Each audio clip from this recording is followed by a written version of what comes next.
This talk is supported by Small PDF, the successful Swiss scale-up making PDF easy for over 1 billion people around the world since 2013. You may remember them from a previous podcast we hosted with their CEO, Dennis Just. Their mission is to make PDFs and life easy for people across the world, a mission made possible with their 90-plus amazing employees across Zurich, Belgrade, and Barcelona.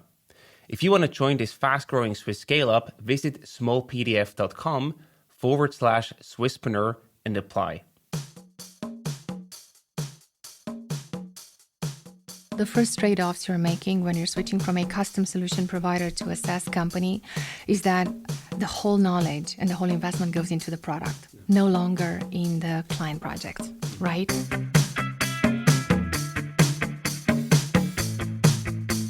Welcome to the Swisspreneur Show, a podcast about startup stories and learnings from experienced entrepreneurs. Here's your host, Sylvan.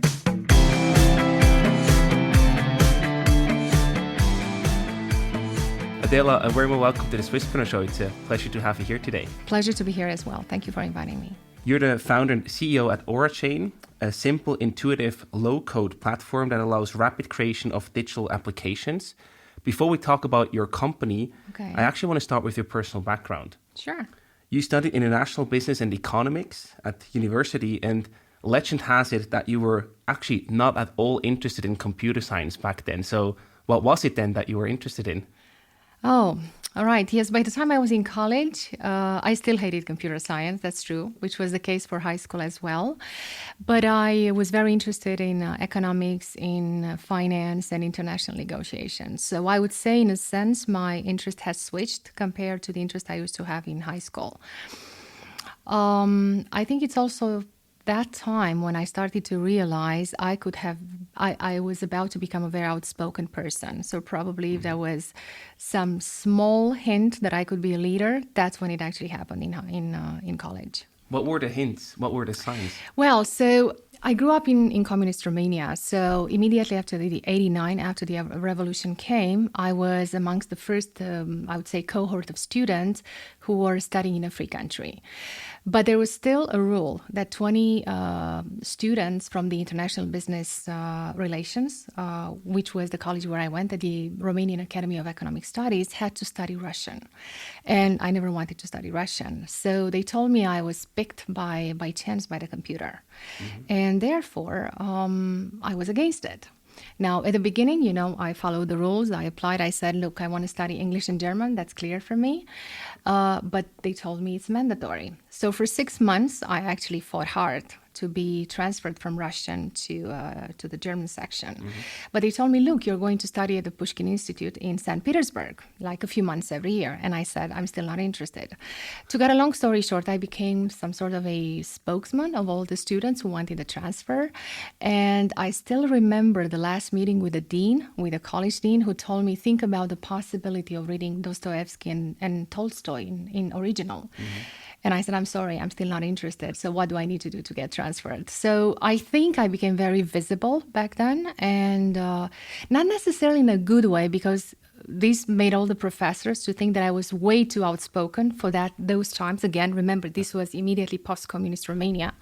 But that was the first time when I felt I could actually represent other people. Wow, and that takes a lot of courage to actually, back then, speak up. Absolutely. Especially since the message that was sent to me was like, we know we are reading the classics. Yeah. So think about the possibility to read them in original, which means they had that information. Wow. That was a message, actually. Absolutely. But if you're familiar with communism, you understand what I'm trying to say right now. Otherwise, it may just sound like a strange story. And then when did your interest in computer science come up? When did that shift? Well, so I was 12 when the communism fell, which means that I actually went to high school immediately when they started to study computer science. And my parents insisted that that's what I had to do. And I was studying a lot math and physics and, of course, computer science. But even though that was my main specialty, I was just not a big fan of it. I was a very good student and very good in high school and both in college later. Mm-hmm. But it was just not my thing. I thought it was boring and, So there was absolutely no sign that I will end up in the tech space ever. Absolutely. I mean, that's like not what you would think would happen afterwards. No. So for sure. where does your entrepreneurial drive come from then? Did you have any role models, or what sort of triggered that entrepreneurial interest in you? I think my first role model was my mom. I grew up with two amazing parents, but they were very different. So my mother was by far the most entrepreneurial one in the family, a very strong woman with an amazing work ethics. And I still believe both me and my brother, we're both entrepreneurs, by the way, we got this from her. So she would be the kind who would work in the hospital like 10, 12 hours, but then in the evening she would go to actually take care of people with cancer to give morphine. Mm-hmm. And then everything was flawless at home. She was very clear that, in our family, there was a strong focus on education, both from my mom and my dad. Mm-hmm. And I think she was the first role model of that kind. Like, we used to say she could have been a general in the army. But then it was also the fall of the communism. You need to understand Romania suddenly became from a communist country, a country where people actually could start their own businesses. And people of my age started witnessing this. Yeah. So suddenly it was possible to open like a restaurant or a hotel.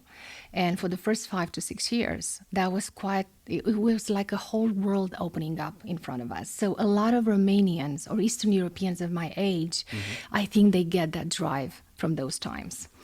And then, of course, later, the college story and the fact that I ended up in a startup very early in my career. I think all these things contributed to where I am today. It's a mix that basically yes, for influenced sure. you. But your mom seemed to be a very important role model and influenced this she was. strong image of a strong woman. She was for right? sure. And she was also very tough on me and on my brother as well.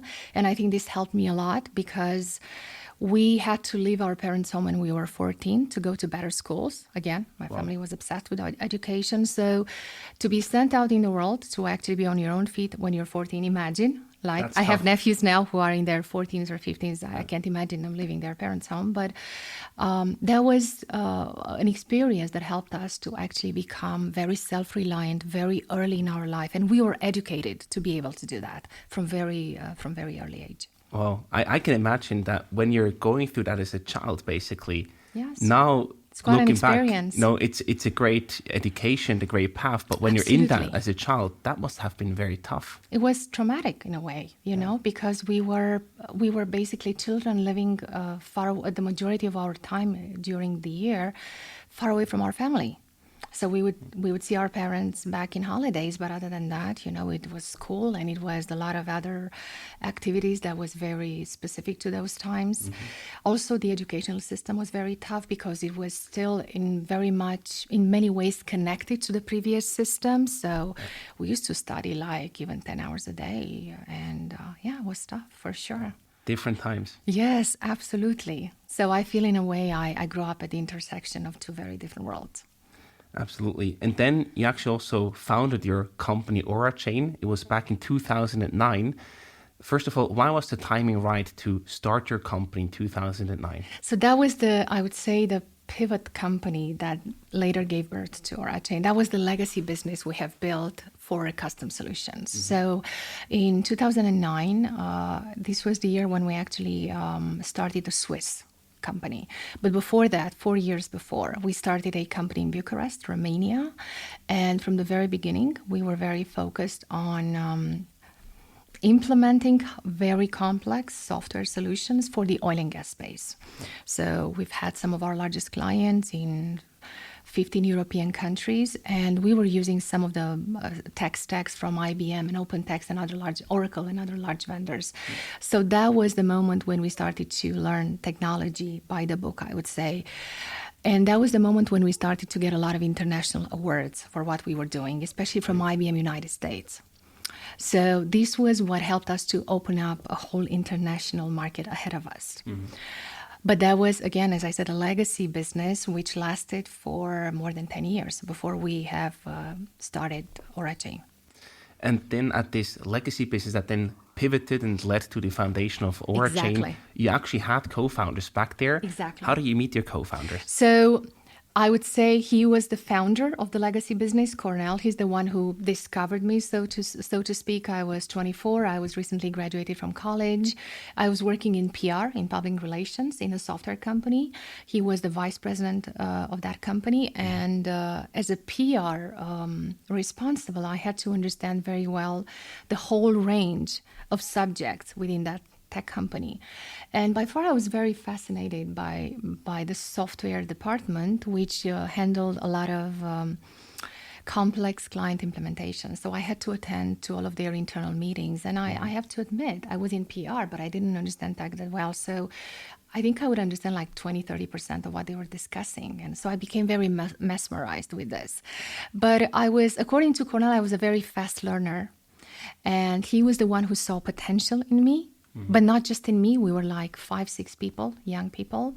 And later when he founded the company, he invited us to join in that company. So we started that company, 5 people actually, and 3 of us are still working together today. One is the CFO and one is the Chief Technical Officer. So that was the beginning. Yes. And I remember the first condition. He only had one condition when I switched careers from PR to tech. Whatever happens in the first 6 months, I cannot leave. I cannot give up. So I spent the first 6 months learning software modeling languages like UML, if you're familiar with this. Unified modeling language is one of them. Then later, business process modeling notation. So I learned it by the book. Then I studied in Vienna. I did some crash courses on compliance management for Sarbanes-Oxley. So in a sense, that was really what laid the foundation for my entrepreneurial career that followed. And how did you, sort of get into that learning curve? Because we heard before, technology, computer science, that was not a big interest of yours. It wasn't, but I loved software modeling. Okay. Because it helps you to model a functional reality in a way that it matches a digital software application. So I became mesmerized with this. Remember, I did have a strong academic background. So to me, that was like a good way to learn something that I suddenly became very passionate about. So I was a business analyst, business consultant, a functional analyst. Then I became a software architect. Then I was a project manager. And then I started to become a business developer for the overall business. So I started to be involved in the international business expansion. And that's when I realized I had a good mix for developing business, not just for operationalizing a business.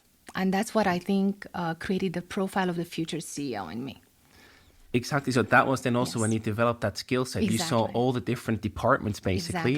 Exactly. Then you felt now is the right time to actually start my own company. I felt I understood how to build a software business from A to Z. Because even today, in Aurachain, I understand everything. I mean, you can put it with a software architect and I would understand what he's saying. I know how to ask the right questions. But then if you put me in the international space, be it about, meeting a partner or a strategic client or an investor, I know how to reflect that reality of the business in a way that makes sense for those people. So it was quite a journey, to be honest. I can imagine. But again, it was basically part of the education Absolutely. that led you to where you are today. That was my entrepreneurial roadmap. And then later I did a PhD, not because it's requested today, especially for an entrepreneur, but because I felt I had something to say from a practitioner in the academic world in a way that could help other people relate to it. So that was the only time in 18 years of my entrepreneurship when I took a break for approximately 6 months when I was living in New York and I was finalizing my thesis. So I did a 3-year PhD like everybody else, but I've been a CEO with a full-time job. Right. So when I finally had to finalize my thesis, I took a small break and I was living in New York and I was literally writing my thesis in the way I always envisioned I would say things to the world. Wow. Yeah, again, speaking up, right? We see of course, the red line in your CV right there. Yes, speaking up. Then please also share a bit how you then actually created the spin-off Aurachain out of the previous business? Because that's a very interesting setup. How did you execute that? Well, so the previous business was a business that I've grown from Europe to North America, Australia, and the Middle East. At one point, because we've always been one of the top 2 global IBM partners in the digital process space, IBM invited us to set up this joint venture with them for the Middle East. And that was like 10 years ago. So we ended up having all the local banks as client. And, if you are familiar a little bit with the Gulf Central countries, you would understand how tech savvy they are. And that's a space where actually a lot of vendors experiment or test a lot of the high-end technologies. So if you're looking at Europe, it's much more conservative. Yeah. North America is a very mature market, but still they will not experiment the way that the Middle Easterns will do. But the Middle Eastern countries, I think, because they have small populations and people who are young populations who are very tech savvy, I think the competition between banks, it's really difficult because the only way they can retain clients is if they are very digital. You understand? So for a tech vendor, that's the perfect space to really start developing, highly innovative solutions. So that's what we've been doing. We ended up having virtually any local bank and as a client. And while we were doing this, because those were usually complex projects with long implementation cycles and combining a lot of technologies, I had this aha moment, that the market was shifting. And in reality, that clients were no longer willing to pay multi-million dollars for digital projects, for software projects that take 9 to 12 months.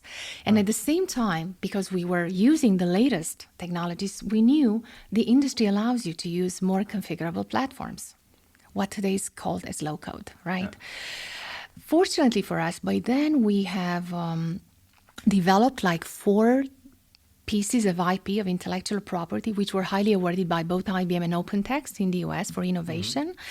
And because I manage a company of brilliant tech people, we had a few brainstorming sessions, and we realized we were able to basically build a new product that was leveraging those components that we were using as accelerators for our custom solution projects in a new product. So then easy to do, to say than do, right? So I realized to do this switch, we needed funding.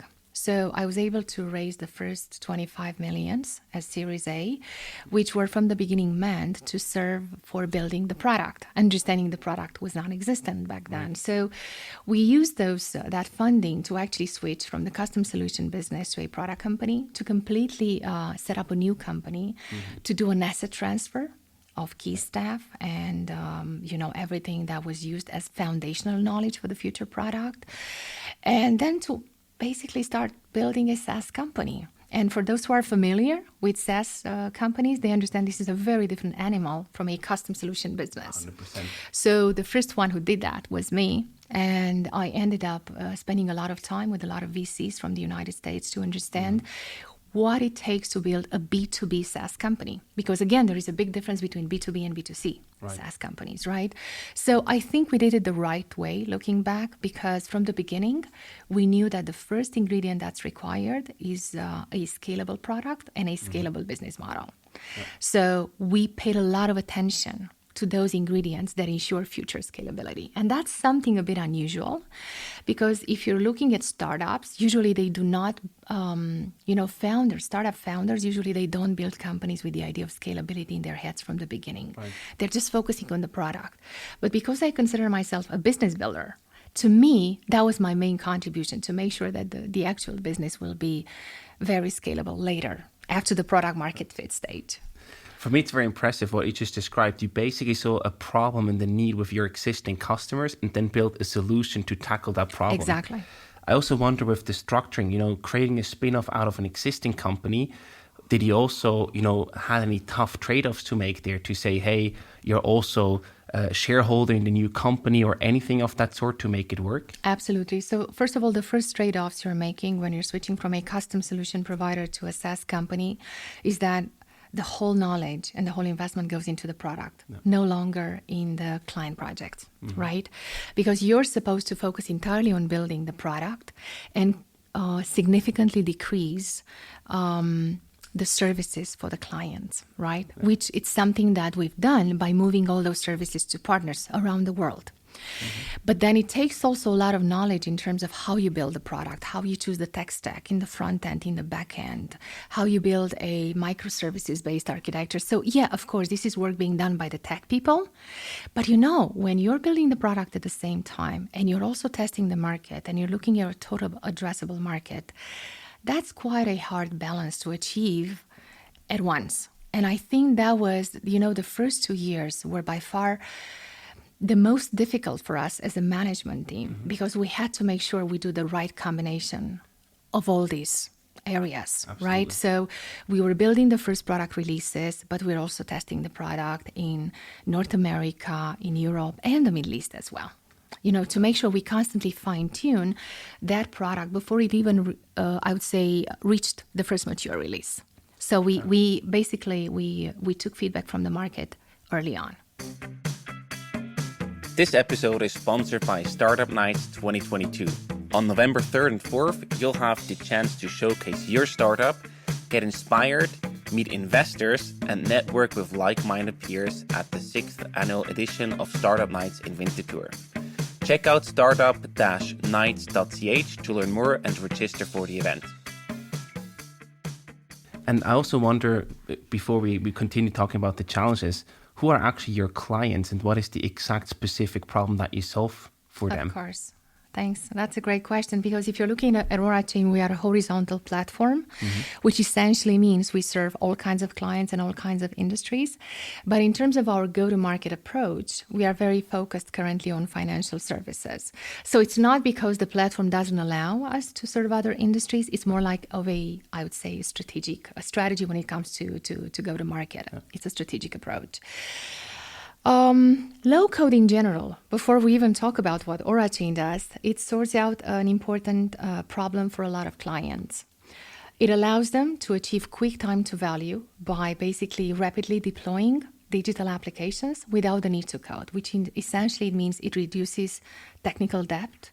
It reduces the dependency on, I would say, given the shortage of skills in the market, you understand how important this is by Absolutely. Definition. Yeah. But then it also increases agility of that business, because if the implementation cycle are significantly decreased, it means those companies, those clients have the possibility to actually operationalize those applications for real-time value very early on. But then it also helps them to achieve faster change management, because if those applications are being developed on configurable platforms, meaning by visual configuration, it means that any change is easy to do via configuration, right? So this, in return, it increases the agility of that business. So it's real-time, it's real business value. Aurachain is different in the space, understanding that there are different types of low-code platforms, and I think that's what creates a lot of confusion into the market. But Aurachain is different because we are, by any definition, an enterprise-grade platform, meaning we are very suitable for applications with high level of complexity and for enterprise-grade clients, meaning we automate core business, but at the same time with a lot of easiness in creating these apps. Usually it's a trade-off. You're either a highly configurable platform, but you end up with limitations when it comes to the complexity of the applications you can develop, or you're highly enterprise grade, highly extensible, meaning you still do a certain level of coding, but it means you're not as configurable as a low code for small complexity apps. Make sense? Yeah, makes sense. I would say, I'm proud to say we are the best balance of both. And in that regard, do you have an example of an application or something that your clients built? I have many. Yeah, tell me one. I can one. give you the example of a Swiss bank who basically purchased Aurachain 3 months ago. They went live with Lombard credits for credit applications for high net worth clients 4 weeks later. And by the time we had a status meeting with their management, we realized that their team, who were trained by us, built 10 more back office applications without us not even knowing. That's great. Now, if you're familiar with the traditional development, this would have never been possible before. So 11 apps in less than 3 months, I think it's amazing. And that's fantastic, because then from a bank's perspective, you can either improve things very fast or also test new offerings in or a very identify fast way. new sources of revenue. And that's the Right. case of this bank. Yeah. Exactly. So basically they launch new offerings. That's fantastic. That's really a game changer in the banking It industry. is because basically we provide our clients with the ability to generate new sources of revenue. Absolutely. That's important. And talking about Switzerland, your company is also based here in Switzerland. It is. Why was that the right step for you? Back in 2009, it seemed like the right thing to do as for an entrepreneur coming from Eastern Europe and trying to conquer the world. Today, there are many other options in terms of countries. I've got to say, to me, Switzerland has been like my adoptive country as an entrepreneur. And it still is today. And that's why I'm so grateful to this country, because I found a place and an ecosystem of people who are helping me to actually build this international business. At the same time, though, we are an international business. So actually, we bring revenue in Switzerland from other countries more than we generate within Switzerland.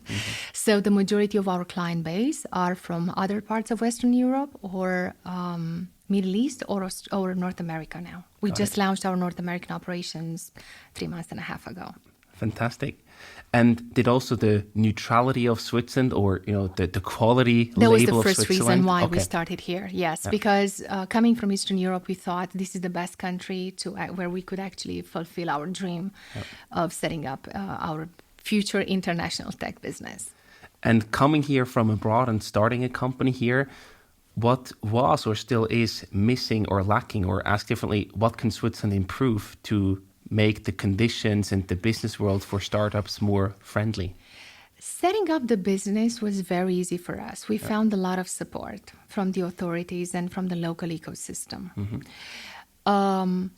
Becoming a company that serves Swiss customers was a very different situation. Okay. And actually, if anything, we ended up investing a lot in the first year in trying to penetrate the Swiss market, and nothing really panned out. So ultimately, we ended up tackling North America immediately, even with the legacy business, because we found a market that was very responsive to our offerings, while Switzerland was more traditional back then.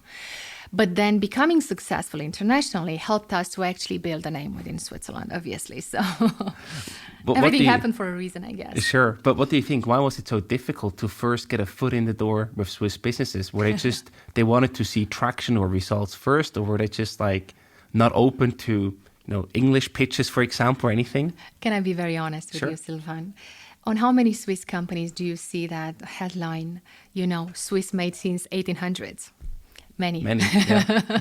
So you get my point. I think it's a cultural thing. I think things have changed lately, especially ever since with the crypto valley movement and stuff. But back then, trust me, it was like mission impossible. So it took us a year to invest and to learn. But then we immediately shifted our interest towards other markets. And then the whole world changed in the last years, especially the tech space. So now it really, you're accepted everywhere, regardless of your roots, regardless of your offerings. If you do a good job, if you have a good product, and if you understand that market, chances are you can succeed. But back then, it was really different.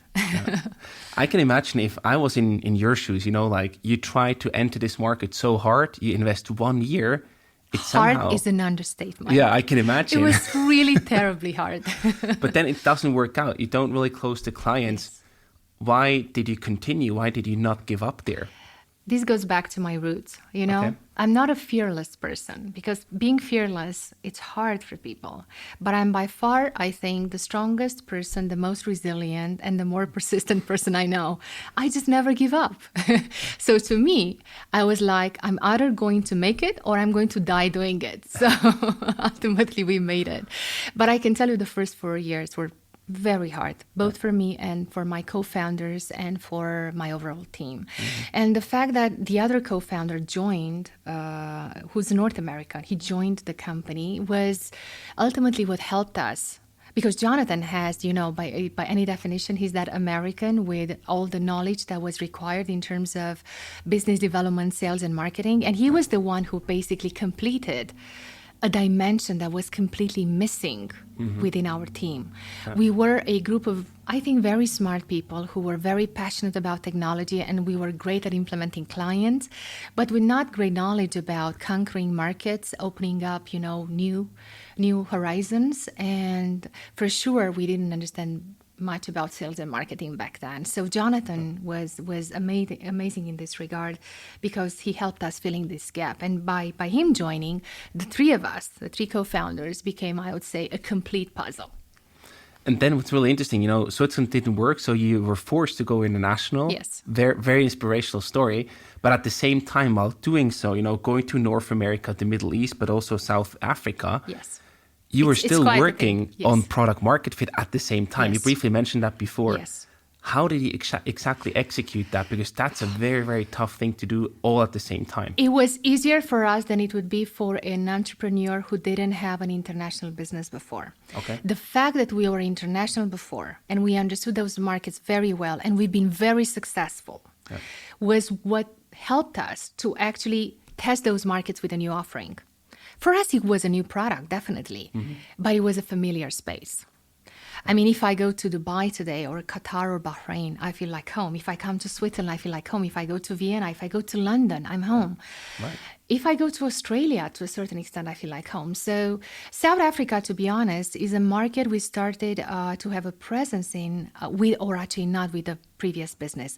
But all the rest of the world were areas where we did the business before. And when you do it for more than 10 years, you really learn a lot. And you learn a lot from the previous mistakes. You know what not to do.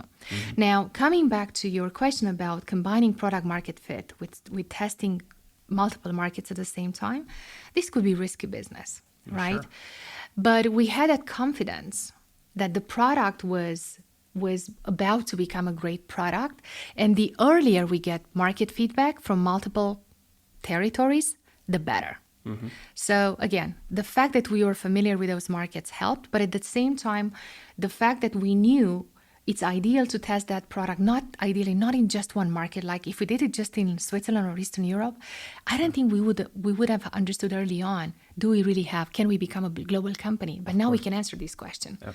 Absolutely, we're going to be a big player in the local space globally. So that's a question we can answer today already. And did your network from before, you said you made learnings because you had experience in these different markets. Did you also have a network of potential clients that you could access? We don't have the same clients. None of those clients ended up being our clients for our product. Okay. But we leveraged all the knowledge. Yeah. And for sure, my network as an entrepreneur helped in getting the funding to actually build the startup more than in actually getting new clients. Okay. The way we started getting new clients was by actually applying pure SaaS principles. And that's something we've been doing all along in 2020 and 2021. So we understood day one that we have to build a business for growth following specific metrics. And when you follow those metrics, when you know how to build a sales and marketing engine, when you're looking at your conversion rates from funnel to qualified pipeline and to your closing rates, that's when you start understanding how you're selling and if you're doing a good job in various markets. I'm very interested to learn more about these SaaS metrics that you were focusing on. So can you elaborate a bit more on that? It's a science and an art at the same time. It's a science because I believe the best area where you can learn these concepts from it's still the Silicon Valley movement from North America. Yep. They're just great at building SaaS businesses. But it's an art because if you're looking at the 4 stages of a tech company, which is product development, product market fit, initial scaling, and then rapid scaling, you have to apply different metrics for different stages. So early on, your client retention is much more important than your ARR growth, right? I would say at the same time, your gross margin is much more important because it shows your ability to scale further on, because you're not going to have the growth you're expecting for 3 or 4 years. That's a standard in SaaS. But if you don't have good gross margin from the beginning, it means there's either something wrong with your product or with the way you're serving your clients. So today I'm looking at 5 metrics. If you want me to be very specific, at the risk of boring you. So of course, ARR growth is important because it shows your market traction. So we're looking to achieve 3x growth year by year. Wow. Then it's our net dollar retention. Net dollar retention means our ability to upsell to our current client And this usually has to be at least 140%. And we are there. We are way above there, actually, which shows a great adoption of our product. Yeah, and people expand with you. It's the land and expand concept that's so important for the SaaS business, right? For the SaaS space. The third one is CAC payback. Basically, the timeline for recuperating our cost of client acquisition, which ideally needs to be between 7 months to 12 months. Yeah. The fourth one is the cross margin. In the SaaS space, is if you're below 70, 75%, you're not doing a great job. We're over 90, right? And what else am I missing? So I said net dollar retention, ARR growth, gross margin, CAC payback, and I think actually these are the 4 key ones, not the 5 ones. That makes a lot of sense. I also like the range that you're tackling there. I think that goes very well hand in hand with the Silicon Valley philosophy. Of course, but there is a fifth one which now in recession matters. Okay. It's the burn multiple. And I strongly advise entrepreneurs who are between Series A and Series B to look at their burn multiple. What does it mean? It means you have to stay between 1 to maximum 2 compared to the revenue you're projecting into a year. Yep. But that's only valid for recession. Yeah, otherwise you focus on growth, you right? Focus just on growth. Yeah. Exactly. And you mentioned the 4 stages. Where do you see Aurachain located right now? We are definitely during initial scaling. So we are post product market fit and we are during initial scaling. So we're still fine-tuning the business a lot in order to achieve rapid scaling because we're building for growth. And also, if you look at the reports, there was one that basically says 80% of the global businesses will be using some form of low-code tools by the end of this year. Yeah. So perfect market for you, perfect growth scenario for you. Perfect momentum. Exactly. Yes, so we also wonder, what's going to be your next priority? What are your things that you're going to be working on over the next years? So there are 2 areas. Of course, it's really about growing in the current markets and in new markets. But from a product perspective, it's really about innovating more. So in case I haven't mentioned, and I know I haven't, I think what really makes us unique in the low-code space is that based on our knowledge, we are the only low-code platform that combines digital process with DLT, with blockchain. Yeah. So this element of uniqueness opens our product towards business-to-business use cases that combine blockchain with other technologies, right? Yeah. So when it comes to innovation, 2022 and beyond is really a lot about increasing our capabilities to generate code automatically for various types of blockchains, because we consider ourselves blockchain agnostic. So we are like a top layer that sits on top of various types of DLTs. But it's also about embedding AI capabilities, especially in a way that can help us, our clients, benefit when they are in production with various types of applications, like, for instance, for straight-through processing, for processing certain types of transactions in a way that allows them to avoid human intervention, right? Yep. Also on the innovation area, this year we are launching our PLG line, product-led growth line, which essentially is a bottom-up way of going to market by launching a freemium that it's very much focused on the experience of our app creators. Now, we use it for 2 reasons, both first as an expand arm for our current clients and partners to evangelize more app creators and to adopt Aurachain as a platform, but also because we are obsessed with constantly improving the experience of our app creators. So we're using machine learning tools who actually measure their overall experience in Aurachain as a platform and constantly help us to improve the product. And everything is automated from the day they sign up until they become activated users, meaning when they start building real apps, and until they become paying users. We actually gather all that data. And that's then how you want to enter the rapid growth scale. It's rapid growth, but it's also achieving what we call signal liquidity. Are you familiar with the concept? I'm not, no. All right. So if you're watching Netflix, Netflix knows about you at any point in time 3 things. What did you watch? For how long you watched it? And what's your next pick? Which is essentially what we call signal liquidity, meaning the ability to have real-time feedback about the client behavior. This leads Netflix in a situation where they have like 97% client retention, and that's the dream of any SaaS business. To make a joke, a woman of my age has bigger chances to get divorced or to have a terminal disease than to cancel her Netflix subscription. But that's signal liquidity, right? So in Aurachain, we are obsessed with signal liquidity, kidding aside. in a way that allows us to constantly understand what makes our app creators tick and really consider our products sticky. And that's important. That's important for growth. And it allows you to grow, to achieve what we call virality. Now, if you're having a go-to-market approach that it's entirely enterprise sales-based, meaning top-down, you cannot achieve this. But if you combine these two types of go-to-market, top-down and bottom-up, chances are you're going to become the biggest player. It's going to be very powerful. In the space, yes. Yeah. Yes. So certainly very exciting times ahead of you. And to wrap up today's conversation, we also have prepared some rapid fire questions for you. We're already wrapping up. I didn't even realize when the time passed. So basically, I give you either a choice of different options or a quick question, and you have to answer in one sentence. All right. Are you ready? Absolutely. So first one, Romania or Switzerland? Both, but for two different reasons. Okay, tell me. All right. So I do believe Switzerland functions like a Swiss watch. So it's a highly disciplined country and it's highly predictable. And I love this part. That side of me loves this part of Switzerland. Romania, though, has still that Latin vibe. You know, I was born in that country and it's still home to me in many ways. So both, but for different reasons. How many hours of sleep did you get last night? 5. Tech or business? Business. That's an easy choice for you. Yes, it's my comfort zone. What makes you feel at peace with yourself? Today, the idea that what gives me, that my idea of self-worth, it's not entirely just about my level of entrepreneurial success. I'm much more than that. Until 2 years ago, I would have given you a very different question to the different answer to this question. What changed? Okay, so first of all, I think when I decided to become an entrepreneur, because of my background and the history I just told you about, I created my own universe based on my own rules. And that was the universe where I knew I could shine and I could build great stuff. But then later in my life, I understood that my life is much more than this. And that's great for my entrepreneurial side, because it gave me the relaxation I need to keep building, you know, without operating in fear. So my advice usually to younger entrepreneurs is that they have to stop operating out of fear of failure. Because, you know, failure, it's something most probably you may not avoid in your life in general. So why do this? I see this with a lot of entrepreneurs.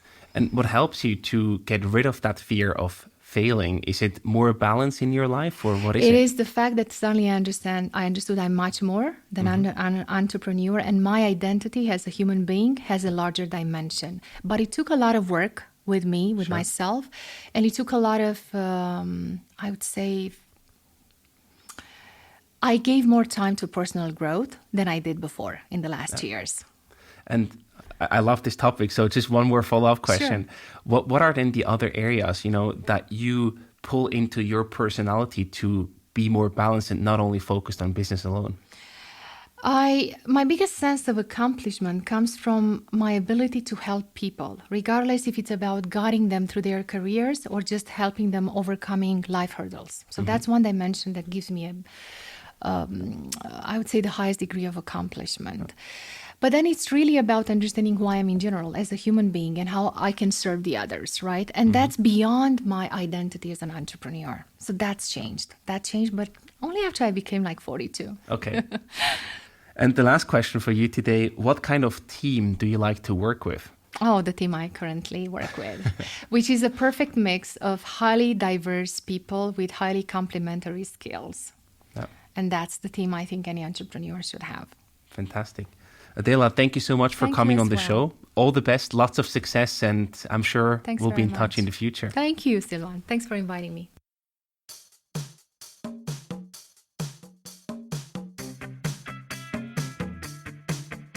We hope you enjoyed today's episode.